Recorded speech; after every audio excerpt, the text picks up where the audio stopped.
Iran has risen. The rule of the clerics in Iran and their so-called Islamic Republic is crumbling after 4 decades of mismanagement, wrong priorities and corruption at the highest levels. The regime is unable to provide basic services like water, electricity and access to medicine for its citizens.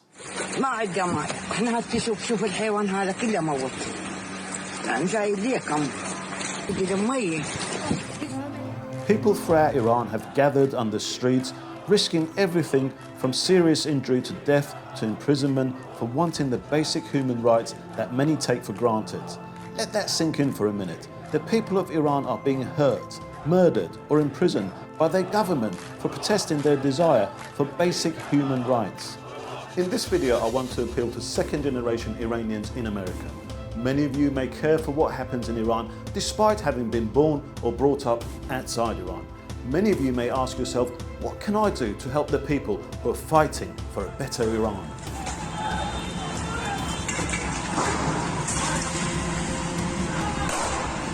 People in Iran need friends and allies. They need to be heard. They need you to help amplify their voices. You can show your appreciation to members of Congress who have not remained silent and have spoken up for the Iranian people. Members of Congress who have spoken up in support of our brothers and sisters who are engaged in a noble struggle to topple an outdated and archaic religious dictatorship.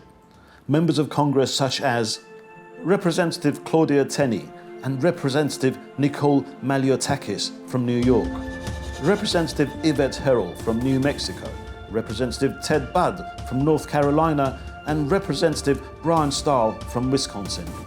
As you can see in these images, these members of Congress have used their social media platforms to offer their support for the Iranian people and to speak out against the clerics ruling Iran. The Iranian Americans for Liberty will be sending a letter to each of these members of Congress to say thank you, and they're asking you to add your name to the letter.